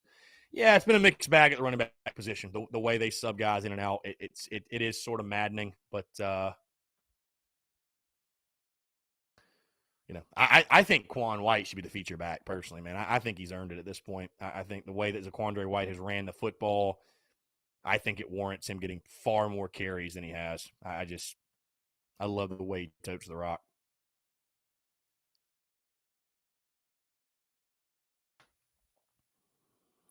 Ryan Hemming, curious how convincingly he shuts down the imminent Vatek vacancy questions, need a Jimbo type of response, and be done with it on to Auburn. I agree. Yeah, I'll be curious when that's asked. That question's definitely going to come up. There's no question. There's no doubt. It's going to come up, man. It's going to come up. So.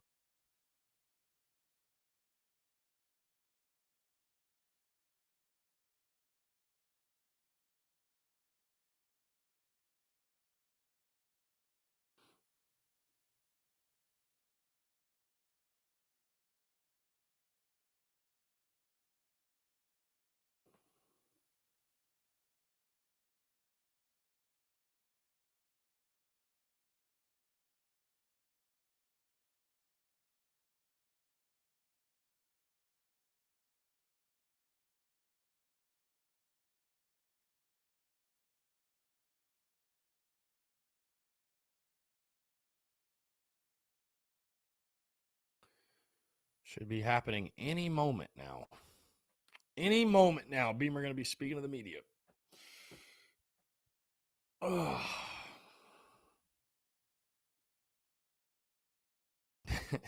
F Mike Bobo. Hunter Herlong says it all starts up front. Doesn't matter how good of play calling you do. If your O-line doesn't block, you have nothing. I agree. Yeah, it'll come down to physicality on Saturday night. Auburn wants to run the football. No question. Can we stop it? Can we run the ball? I mean, that's literally what it'll come down to. So, line of scrimmage. The more things change, the more this game stays the same. Oh, no, I was telling this is a motley crew. I walked by. I'm like, every time I see you, I think I'm in trouble sometimes. Wow, look at them with the fresh cut as well. Wow. Man. Wow, looking good, Ben. Between who got the haircut? Who was it earlier this year? Yes, Ben Briner. Must be something in the water. All right, hope everybody's having a good week. Good to see everyone. Before I get started, just wanted to congratulate our women's soccer team and Shelly and Jamie Smith on the fantastic win over the Tar Heels last week in Chapel Hill. That was awesome. It gave us some great news while we were out in Missouri, and wanted to wish them luck this weekend as they travel out to Los Angeles to play Hofstra. So excited for them and love what their program is about, and best of luck to them out on the West Coast this week. Got a big challenge on our hands with a really, really, really good Auburn team. You turn on the tape, it's, physical. Our physicality jumps out everywhere on all three phases. They play physical offensively. They're explosive. We all know about the Bigsby, the running back, but they've got a group of running backs that can run the football. They've got a big physical offensive line. They're deep at tight end. They use multiple tight ends. The wide receiver core is fantastic. Guys with speed, and there's a backup there that we were trying like heck to get at Oklahoma as a receiver, and he's a backup for him right now. So really, really talented wide receivers. Hate to hear the news on Bo Nix. Certainly thoughts and prayers are with him, and wish him a speedy recovery. What a competitor and warrior that is. You can watch the tape of the game from last Saturday and see him limping around for a strong portion of the game, trying to fight through that injury. So says everything about what he's about, and so much respect for his competitive spirit, and wish him well. Defensively, same thing, physical and dominant. Got a corner that's most likely going to be a first-round draft pick, really good front seven, physicality, athleticism, speed across the defense, and then on special teams, extremely well coached, physical on special teams as well, and really explosive in there. You can see they coach it well. They work hard at it. It shows on video. So we've got a big challenge on our hands facing this bunch, obviously coming off a tough second half against Mississippi State the other day. They looked as good as any team in the country in the first half, and then momentum kind of flipped on them a little bit. The quarterback got banged up, but we know we're in for a big challenge on Saturday night. The quarterback that we expect to play, obviously he's played reps this season. He's played reps against this program in the past, and he's a talented guy as well. So it's not like they're putting in some freshman that hasn't played. This guy's got meaningful reps. So we got a big challenge in our hands, but our guys are excited about the opportunity to go compete again. Had a really good practice this morning, and we were a disappointed bunch, obviously, on Saturday night with the way we played, but came right back to work on Sunday like we always do after a win, after a loss. We tell the truth to each other, we correct, and take the day off on Monday, the players do, and then we come back in here, and today was fantastic meetings and practice. We certainly are excited about the opportunity to be back home in Williams-Brice Stadium. We certainly feed off our fans' energy, and we're going to need a rocking Williams-Brice Stadium on Saturday night. I hope our fans can appreciate the passion that our players play with and the competitive spirit that they play with. It may not always be pretty, but you can't question how passionate we play for each other and how much the guys on our team care for each other and love each other. So we need that Saturday night, national television, prime time, ESPN. Going to be an awesome environment to showcase our program and this university and Williams-Brice Stadium. So looking forward to that opportunity. And with that, I will be glad to answer any questions. Shayna, just grading the Missouri tape and looking at their defense, I know they were blitzing a lot, but the amount of free rushers coming at Jason just on a whole lot of the game. What did you guys see as the main cause of that, and how do you plan to alleviate that? Yeah, it happened too much the other night, just to be honest. I'm just thinking back through them. One time was a little bit of a different front they lined up in where they overloaded the right side, that they brought a guy free off the left side that should have been picked up. It was just a look that was a little bit new, that the running back in that particular instance had his eyes over there to the right at a rusher he was responsible for, and they brought the guy from the left. One time was just a missed assignment with the left guard where we turned a rusher free, and on a drop back pass, I wish I had a better explanation. It was just a mistake by one of our offensive linemen on that. He should have been out there picking that guy up. I mean, that's a basic thing that we should have had no issue with. Another one was on a running play where we didn't block the linebacker. That was just an instance where the tackle tight end guessed wrong, had an idea of what they thought might be happening that the defense was doing based on the way they lined up, which they weren't necessarily far off, but they guessed wrong on that one, and shouldn't happen. So we go back to work and get it corrected. And a couple of the runs, you could say that, they were flying their defensive ends up the field. And one time we ran, I think, the counter play into a defensive end just screaming up the field. And that's one, you tip your cap to them. They had the chalk last, and that's not the greatest play if they're playing it that way. So you go back, you look at the things they did. Certainly Auburn's going to look at it and copy things that Missouri did, just like Missouri copied things that other people did, and you always try and stay ahead and just coach it better. But that's one thing, David, that we talked about as a staff yesterday, offensively and defensively, is some of those mistakes that happened on Saturday night were not new things that we had in. It was things that we've been doing and making sure that we're constantly coaching and reviewing everything. So hope that answers your question. It was too much, but give Missouri some credit for some of them, and then we just got to do a better job of coaching so our guys are prepared for every look that they could potentially see during the game. Shane, obviously the Virginia Tech job opened up this morning. I know, we know your history, your dad's history there, and your time there. Just wanted to ask you where you stand in relation to that, and as the head coach at South Carolina right now too. Yeah, certainly you hate to ever see anyone lose their job. So tough from that standpoint. Obviously, I love Virginia Tech. I moved there when I was 10 years old. I went to high school there. I went to college there. I coached there. My parents still live there.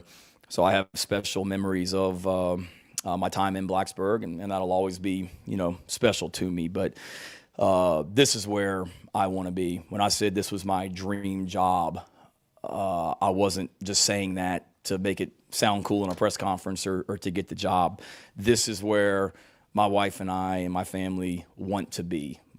We didn't put that sign up over there in Williams-Brice Stadium that said "Welcome home" just because it was trendy and a slogan. This is home for me, and I want to be the head football coach here at South Carolina. I love working for Ray Tanner and Chance Miller.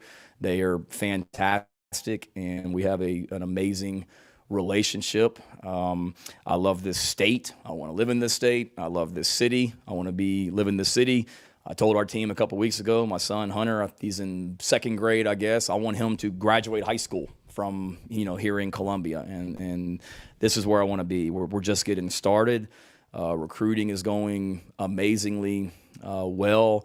There's a lot of energy about this program right now. There's a lot of excitement about this program right now. My goal is to bring an SEC championship here to Columbia, and we're just in the beginning stages of it. So, no, I'm the head coach at South Carolina. I want to be the head coach at South Carolina, And then, you know, probably beyond any of that is we use the word love around here a lot, and I love coaching these kids, and couldn't imagine not coaching these guys, and love what they're about, and love being their head football coach.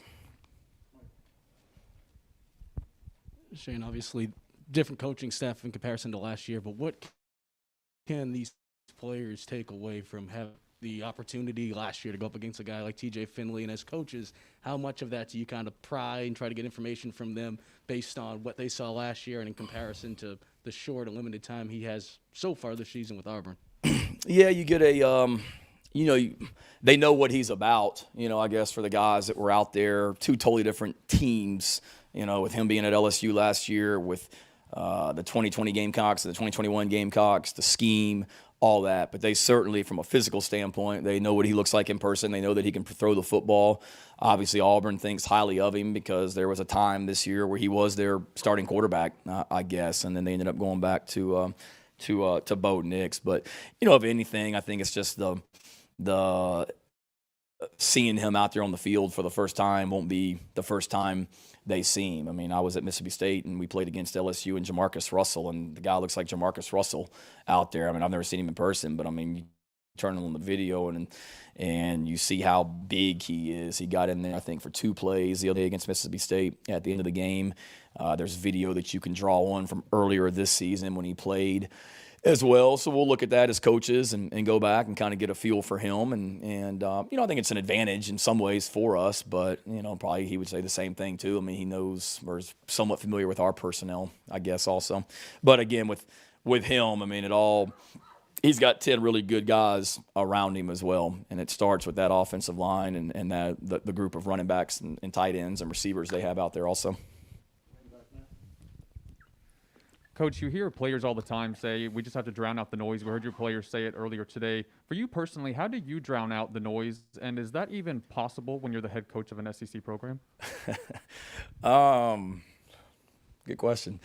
Probably easier than you think, just because we're so insulated in this building in a lot of ways. I wake up early in the morning. My wife and kids are asleep. It's dark. I come into this facility. I'm here all day. I go home at night. It's dark. And during the day, all I'm doing in here is trying to recruit and get this team prepared to play on that particular week, that Saturday, the upcoming Saturday. I do. It's not like after we lost to Missouri that as soon as I got on the bus, I immediately went to Twitter to see what they were saying about me. I didn't. I can assure you that. Immediately pulled out my iPad and busted back to St. Louis and watched the game on my iPad and tried to figure out what went wrong and how to get us better for sure. But I think it would be naive for me to say that you're not. I mean, our players, they walk out of here at noon each day and they go to class and they're around Columbia and they're on social media and things like that. So I try and say somewhat, in tune with maybe what the narrative is out there. But as far as me, listening to it, if I'm letting that influence what I'm doing, then I'm not doing the best job for the young men in this program, if that makes sense. Shane, obviously, Mike Bobo likes to run the ball a lot. What have you seen from Auburn in the run game specifically, and how big of a test is that coming off that Missouri game to improve? Yeah, really big. It starts with the run, and you go back to when this staff was at Boise State. They used multiple tight ends. They ran the football. That's what Mike likes to do. You turn on the tape, and you see parts of Boise, you see parts of Mike Bobo's offense and whatnot. When you go back to all the way to when, Brian Harsin was at Texas and the style that Texas had. So it all carries over. But it starts with the run and they're really, really, really good and really, really physical. They mix up the run game. It's not like it's just one scheme that you see over and over. You got to be ready for a lot of it. You got to be ready for inside zone. You got to be ready for some toss crack. You got to be ready for some outside zone. I mean, they do a good job of mixing it up, and and moving those tight ends around, and getting them in different places and creating angles and leverage. So it's certainly a big challenge, and especially for our guys. I mean, they're built differently than what Missouri is. Beatty from Missouri he's not the size necessarily of Bigsby and some of these running backs, and with Missouri they had tight ends they played, but it's a little bit more spread out and some 2x2 sets. Whereas with Auburn, I mean, they may have 3 tight ends in there and they're lined up, and it's old school downhill football. And I like to think that we're like that a lot of ways as well. I think we're a physical football team. I think we were a lot of times on Saturday night against Missouri, and that's what we've been preaching to our players this week is the physicality that it's going to take on Saturday night to perform at a high level. Shane, what's your quarterback situation? Is Zeb healthy enough that maybe he can get some time this week, or where do you stand on who's going to start? Yeah, Jason will be the starter again. It wasn't pretty all the time on Saturday night, but Jason, going back and looking at the tape, Jason did a lot of good things, and we've got to continue to get him stepping up in the pocket and not always escaping to the left, when he feels any kind of pressure. And that's been a big point of emphasis for him. But he made some nice throws and did some good things for us down the stretch as well. Zeb is healthy. Zeb was healthy last week. If we had felt like we needed to put Zeb in the game last week, we could have. So there's Jason, there's Zeb. Colton would be our number 3, quarterback this week, and then we'll go from there. If you can get that one win over the next 2 weeks to become bowl eligible, how big would that be, considering what you stepped into in this first year to get 6 wins and be bowl eligible? Yeah, I would hope we could find a way to get 2, down the stretch for sure. And right now, our focus right now is nothing but Auburn, but specifically, let's have a great rest of the Tuesday, and then let's worry about Wednesday morning, tomorrow when they come back for practice. But, obviously I think it would be great for the young men in this program to be able to have that kind of season and be rewarded with a bowl game. It's certainly from a developmental standpoint, it would be huge for us as coaches because it gives you kind of an extra spring practice in December as well. It'd be great for our fan base as well. But, regardless of what happens in regards to that, I think we've done enough really good things this year where the direction of this program and where we're headed and the type of young men we have in this program and what we're about has been evident. And then obviously, the opportunity to continue to win football games and continue to advance would be great. But, it's kind of like we talked about last week, Phil. We don't need to be thinking about bowl games. We need to think about Auburn and what we have to do as individuals as coaches and players to be at our very best this week. And, if we perform our best and take care of business, and the rest will take care of itself. Hey, Coach, facing another top 10 rushing attack in the SEC this week, how confident are you the defense can bounce back and have a better performance than they had against Mizzou? And then on the flip side, Zaquandre had another good game. Talk to us about what you've seen out of his progress this season. Yeah, as far as our defense, it seems like it's story of it's SEC football. Every week it seems like you're getting ready to play an explosive physical run game. You go back to Georgia and their backs, and then you got Kentucky and Rodriguez coming in here, and who you got Vanderbilt, and they had gone for I think 200+ yards on Stanford when we played them, and then you've got Florida and what they were able to do, or Tennessee and what they were able to do as the running game, and then Florida and the way they ran the quarterback, and then last week with Beatty, and then this week with Bigsby and the rest of those running backs. So it's certainly that's SEC football, for sure. So we've seen a lot of great running backs throughout the season. This is another dynamic one that we're about to see that's a little bit of a different style than some of the other ones we've seen. But our guys have shown that they can stop the run. That's what Florida does. Florida was averaging 7 yards a carry when they came in here, and we stopped the run that night. And we've got to be more consistent doing it than what we were against Missouri. We got to be more consistent as a football team in all phases than what we were against Missouri, because we were just too inconsistent the other night But I know our guys can. It's going to take a great commitment to it. It's going to create great physicality, and we've got they've shown they can do it. And then as far as Zaquandre goes, love what that kid's about. I mean, we made him a captain last week before the game. We do game captains. We haven't voted on permanent captains yet, but he was a captain for us last week, and it's because of the way that he comes to work every day. And he started the season and then didn't get the reps that he wanted as the season went on early on, and then just kept working and kept fighting. And now, he's explosive, he's dynamic, he's great out of the backfield, as you saw the other night, and you know what you're going to get each and every day with Zaquandre. It's going to be great energy and great, competitive spirit in practice, in games. He never stops talking. I mean, that energy that he plays with, it's the same way out there on the practice field as well. He loves to compete, and he loves the game of football. Shane, a two-parter for you. How much did you know about Damani Staley before you came here? Very little, honestly. I mean, I knew who he was just because living in Oklahoma, I've told you guys, I recorded the coach's show every Sunday and watched it for the last 10 years. So, I knew about the players from that standpoint, but I didn't really know much about Damani other than just seeing him on highlights and obviously familiar with the last name with Deuce. But as far as him as a person or him as a player, I didn't know much. And then just how would you judge his performance this year? Based on kind of the stats and everything that he had before this. I think he's been awesome. He's just so steady, and he hardly says a word.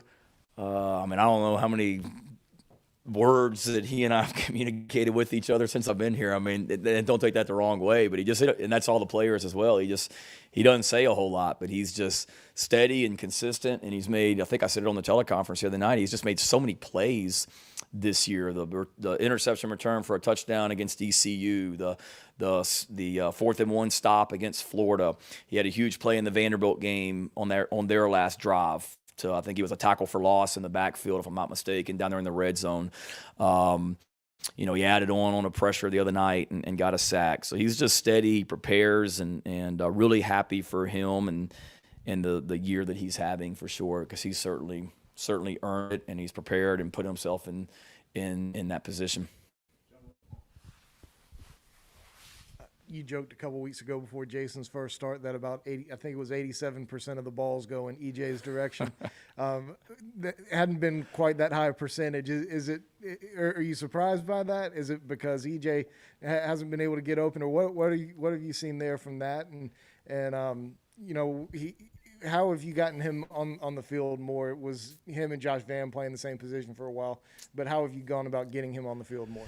Yeah, as far as, surprised, maybe. EJ may be mad at Jason that he hasn't thrown him the ball. I don't know. It hasn't been for a lack of trying. A lot of that's the defense, too. And it's not as simple. Everybody says, we got to get Jaheim Bell the ball, and we got to get Josh Van the ball, and we got to get EJ the ball. And it's not as simple as just calling a play and telling the quarterback, throw it to EJ. I wish we could get defenses to line up exactly like we wanted them to. And don't get me wrong, that's part of game planning and being able to get easy touches for guys on the perimeter and things like that. We do that all the time with Jaheim and Juju, but it's not as simple as just, drop back and we guarantee you this guy's going to be open. You don't know what coverage they're going to be in, and you don't know what kind of pressure they're going to bring, that the quarterback may have to go somewhere else with the ball. That ball that was, I guess it was the other night, we tried to throw it to EJ. I think it was EJ on that. May have been Josh, I'm sorry. But we tried to throw the ball to EJ some, and it's not for a lack of necessarily trying. It's just kind of what the defense gives you and where Jason's supposed to, go with the ball. But EJ's touches are coming. He's a weapon. And then in regards to just getting him on the field more, it's just those guys being a little bit more flexible, and Josh being able to play a couple different positions within our offense, which allows EJ to be on the field along with Josh or Xavier Legette or DK or Marion Brown or whoever it might be. So like I talked about before, early on, EJ and Josh were basically the same position on offense. Now they're playing multiple positions where we're able to, get those guys on the field at the same time. Shane, you kind of touched on Z, but as far as how he and Kevin kind of complement each other, it seems like they've kind of gotten at least some kind of rhythm the last few weeks. Just what have you seen from those guys, and how do you feel like you guys can kind of use those guys as a weapon going forward to get the running game going? Yeah, no, I mean it goes back. I think I told you guys after spring practice where we sat down as an offense and talked about who are our top playmakers on this offense, and even though Kevin really didn't do anything in the springtime, you knew based off last year he was going to be one, along with Z White and Marshawn, and then Juju came along. They complement each other well. Marshawn did some really nice things the other night as well. We know what Juju can do, but certainly, Kevin's gaining more and more confidence as the year goes on. He's getting more and more healthy as the year goes on. Zaquandre continues to produce at a high level. So getting those guys both involved and keeping Marshawn involved and finding ways to get Juju touches is a challenge each week, but something that we're excited to do. And, like you say, we've kind of asked you about this before, but as far as Jason and handling, the last 2+ months, when you look at how he's handled, losing out of quarterback competition twice and getting his opportunity, just what can you say about his character and how he's handled that situation and still bringing it every day in practice and being there and being, making the chance, making good on his opportunities? Yeah, I think it's a great lesson for all of us. Just, keep your head down and just continue to work. That's him. I mean, he's steady and didn't let the circumstances dictate, how he was going to respond. He just continued to prepare to be the starting quarterback and was super supportive of those other guys and didn't sit around and feel sorry for himself and mope. He didn't come in my office and want to complain about why he's not getting the opportunity. Just he handled it the right way, and he was a great teammate, and he continued to be appreciative for the opportunity he had here and continued to work. And I think he's handled it. He's handled it great. You worry a little bit about everything after the Florida game, and nobody knows who he is, and all of a sudden you got a week of he's sky high, and I thought he handled it well and had a good week of practice last week, and he made some really amazing throws this morning in practice as well. So you hope he continues to gain more and more confidence. He's got an SEC home start under his belt. He's got an SEC road start under his belt, and he continues to grow into the position as well. Shane, we know it's not uncommon for coaches to hop around or, people to have different relationships. Someone coached here, go there. But, with a guy like Mike Bobo, having come in here, having interviewed him for that position, does it give you any type of, I don't want to say advantage, but knowing obviously what he likes to do? I mean, we know that he likes to run the football, but is there anything that you guys can take away from that can help you going into a game like this week?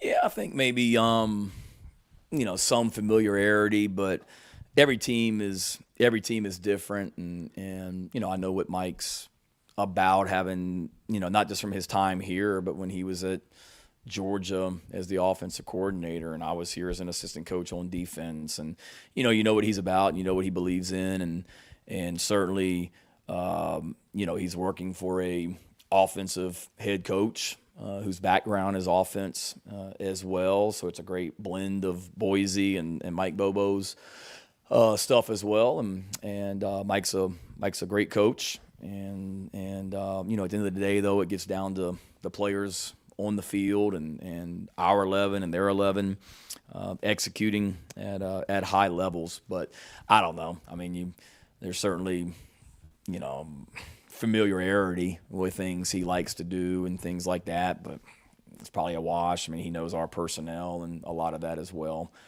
So I don't know if it's probably not a whole lot of stock you can put into it. Short answer. Shane, along those same lines, is there any benefit at all to even turning on the tape from the Auburn game last year and saying to these guys, hey, you came out on top in this place against this team just a year ago, even though the circumstances are completely changed? I don't think so. I mean, it's nothing that I'm going to show the team. I am in our team meeting Sunday and in our team meeting this morning, I didn't even mention last year's game. I mean, I think our guys know. I remember watching it on television, and it's two completely different coaching staffs. It's different coordinators all over the field. Certainly they're familiar with the personnel, and there's great confidence probably in the sense that, how we handled business or how they handled business last year and won the football game. And I remember watching it as a back and forth game, and, there's no I think Shi Smith had a ton of catches that day and went back and forth with our JC and the receiver from Auburn. I think went back and forth. I mean, those guys. I remember watching that. Those guys aren't here, but certainly I think you can look back at last year and it's not totally new. The first time you see them come out of the tunnel down there in their end zone and things like that. But there's not a whole lot that you can take from last year's game, and that's not just with Auburn. I mean, that's been throughout the year. I mean, I don't think there's a single game really that I went back myself. I'm not saying the coordinators haven't, but a game where I went back and watched South Carolina versus whatever opponent from last year, and it's definitely not anything that I've talked to the team about. Thank you. You might have mentioned this at some point earlier in the year, so I apologize if you did. But what is Jason's eligibility status? Does he have? He's got another year. He does have another year. Yep. Have you guys talked about his future plans? I mean, is he definitely deciding to come back for another year? I don't want to speak for him based on my conversations with him, though. I think he would like to come back, for another year. We've got to. It's tricky's not the word, but it's certainly a unique situation in that you've got a lot of guys that are super seniors that can't come back. I shouldn't say a lot, very few. And then you've got a group of guys that are technically seniors that may or may not come back. But Jason has another year. I believe he plans on, coming back. But all those conversations are conversations that, we'll sit down after the season and talk with those guys, not just Jason, but a lot of those guys that are in that situation. Certainly we'll have players weigh in NFL opportunities and things like that, like you always do. And we'll sit down with all of them and help them make the best decision for them and for our program as well. All right. Y'all have a great week. Thank you.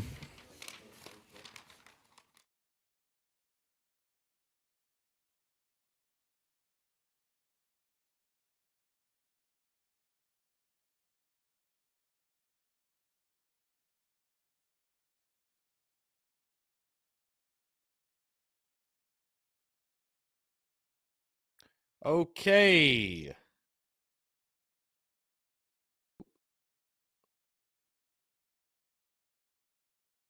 Okay, there we go. Yeah, that was Shane Beamer speaking to the media ahead of Saturday's game against the Auburn Tigers. Obviously, very concise, to the point when asked about, let me close this out, when asked about the Virginia Tech job opening up and his status at South Carolina. Again, guys, like we said, nothing to it. He is the head coach of the University of South Carolina. He is going nowhere. Shane Beamer wanted to build his legacy in Columbia, South Carolina. Again, him saying, quote, I'm the head coach at South Carolina. I want to be the coach at South Carolina. I love coaching these kids. Couldn't imagine not coaching these guys. Also said, obviously, I love Virginia Tech. Went to high school there, went to college there. But this is where I want to be. This is where my wife and my family want to be. This is home for me. So, again, no surprise there. Shooting down those rumors very, very quickly. And I would say anyone out there who tries to make Beamer, Tavatek, any type of story, I wouldn't put any stock into it, guys. Wouldn't put a single bit of stock into it. The sister is tuned in. What's up, Jacqueline? Grown Main Vibes. What's up, my man? Justin Langford says, can we stop Tank Bigsby and TJ Finley? That is going to be the key. Yeah, definitely the Tank Bigsby thing. I think initially off the jump, you've got to stop the run. You have to stop the run. I know that sounds obvious, but, yeah, you most certainly have to stop the run for sure. So, again, guys, 843-790-3377. About 10 minutes to go. About 10 minutes to go here on a Tuesday, November the 16th, 2021. And, guys, I apologize for commenting mid-press conference. Couldn't help myself. But Coach Ford, man, I mean, listen, I'm all about banter. I'm all about discussion. I'm all about whatever. But, God, I mean, it just the constant misery. I mean, I'm as critical as any. I will call it like it is. I'll call it like I see it. But being miserable to be miserable. I mean, Coach Ford, try not being such a miserable asshole 24/7. That's all I'm saying. So, it's just ridiculous, man. It's absurd. I mean, have a little perspective. Just have some. Just have some, man. Anyways, I apologize, guys, for commenting there mid press conference. But Coach Ford and his misery, I was sick of it. I was sick of it. So, Again, people want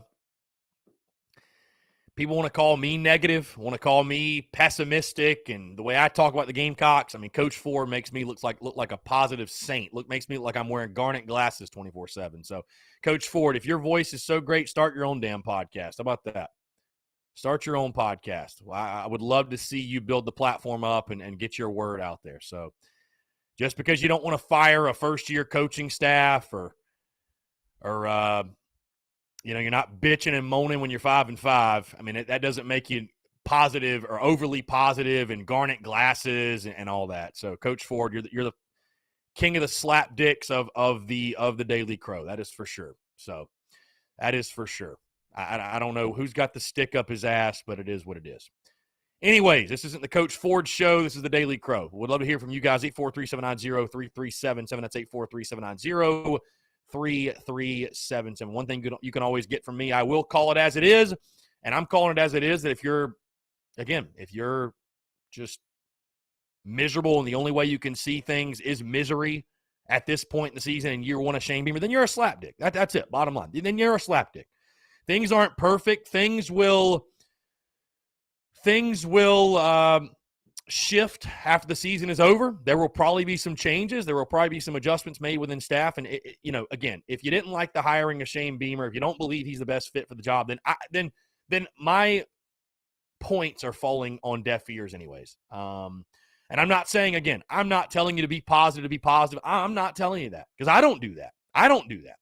I've been as critical about this roster and this football team and everything else as much as anyone. But just being negative to be negative, just being a dick to be a dick, it's just non-productive. It's silly. It's stupid. It's slapdick behavior. So, I mean, again, you're entitled to your opinion. Totally fine. I actually appreciate Coach Ford's banter more often than not. But, I mean, God, just let the guy speak in the press conference. I mean, without being a total asshole. Just let a presser happen. Let us lose the last two before you act like an insufferable dickhead. You know what I mean? Like, it's absurd, bro. It's absurd. So I just hope you don't carry that in your personal life. I really hope you don't carry that attitude and everything else you do in your personal life. So, again, whatever. It is what it is. I'm not sitting here being sunshine pumper, overly positive. Hey, bring it on. The beauty's in the banter. I'm as critical as any. You can ask anybody around. But for the love of God, man, it's a press conference. Like, just give it a rest. Just give it a rest, man. Just give it a rest. So, hey, I'm the guy that called for Will Muschamp's head, man. I mean, I call it like I see it. Trust me. But again, I said it after Kentucky, and I'll say it here again. You're not going to get this crazy, erratic, shock jock, fire this guy, fire that guy, tear down the program energy. You're just not going to get that from me this year, man. You're just not. You're just not. And again, maybe I'd get more clicks. Maybe I'd get more views. Maybe I would, but you're just not going to get that energy from me. And it's just, so that's where we are. That's where we are. So that's where we are.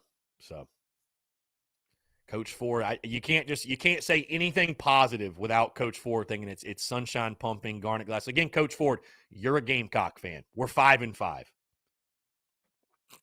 What's the gripe? What's the gripe? What's the disappointment? You're a Gamecock, Coach Ford. I hate to tell you. You're a Gamecock. You're 5-5. I don't know who you're even mad at anymore at this point. I don't even know what people like Coach Ford are mad at. Like, what are you mad at? Again, if you want Satterfield fired, that's fine. But the just constant misery oozing out. The constant misery oozing out. I don't get it. I don't know. I don't get it. I don't get it. So, list the positives of what, Coach Ford? I'll gladly list positives if you need positives. What positives are you speaking of? So, I don't know, man. I just think you're a miserable asshole. I'll be totally honest with you, Coach Ford. I appreciate you tuning in. I'm just, at this point, I'm not totally convinced that you're not a closet Clemson fan just trying to sabotage the Daily Crow. I'm not convinced. I don't know, man. I don't know. I'm not convinced. I'm not convinced. I think you're just a miserable dickhead. So whatever, is what it is. Much love, but just hey, Coach Ford, just calling it like I see it, man. Just calling it like I see it. Yeah. So yeah, Beamer said there were positives of this season. Well, you're a game away from bowl eligibility. You've certainly had players that I think were nobodies under the previous regime, and call it for what it is. They were nobodies that have emerged, have developed. You look at guys like Josh Vann, Jalen Foster, Jaheim Bell, Zaquandre White, Brad Johnson's coming to his own, Aaron Sterling, Zach Pickens is coming to his own. J.J. Nibari's done his thing, obviously. Cam Smith has become a legitimate top-of-the-line, defensive back. Darius Rush, Jalen Dickerson when he was healthy. So I think from a player development standpoint, those positives come about. I mean, you did beat Florida, which is your signature win. That's a positive you can use in recruiting. Again, you're one win away from bowl eligibility. You've been resilient. You're one win away from winning as many games you won the previous 2 years combined as you're going to win this year. So, again, just like is everything in life, if you want to see glass half empty, you can. If you want to see it glass half full, you can. Bottom line. So, I mean, again, if you're going to have a negative spin on this season, like I said, I just don't get it. I don't get it. You're a Gamecock, Coach Ford. You're 5-5. You're right on pace with what Gamecocks football's always done. What is Shane Beamer doing this season that hasn't been done the 100+ prior years to him being here? So, Coach Ford, we did not play out-of-conference games last year. We may have been bold. No, we wouldn't have. No, we wouldn't have. Stop. It's obvious you're a Muschamp slapdick supporter. So, no, we wouldn't have. No, we wouldn't have. That team last year was a lost cause. No, we wouldn't have. Bottom line, no, we wouldn't have. No, we wouldn't have. So, please miss me with that. Please, for the love of God, miss me with that. I don't know. Anyways, I'm giving too much attention, too much credit. Hey, but like I said, Coach Ford wants me to call it like I see it. He wants me to find my voice. Well, Coach Ford, I think you're a miserable dickhead. So, and you're more than welcome to the TSUS tailgate anytime, and I'll tell you that to your face. I think you're a miserable dick. So, and that's just it. That's just it. So, again, man, I don't mind the banter. I don't mind if you want to be negative, if you want to have a negative spin on this season, give me context. I'm more than happy to entertain. But my God, it's just every single day you were mute, you were quiet after South going to beat Florida. You didn't have a word to say all week long, and now you want to be the guy just constantly comment. Keep the energy consistent after South going to beats Auburn or South going to beats Clemson. I know you'll be a mute, quiet church mouse yet again, but it's whack, dude. It's whack. It's whack. I show up and I show out here no matter what the result is. So, again, that's me being real. That's me being honest. That's me finding my voice. I think you're a miserable cocksucker. So, call it for what it is. Call it for what it is.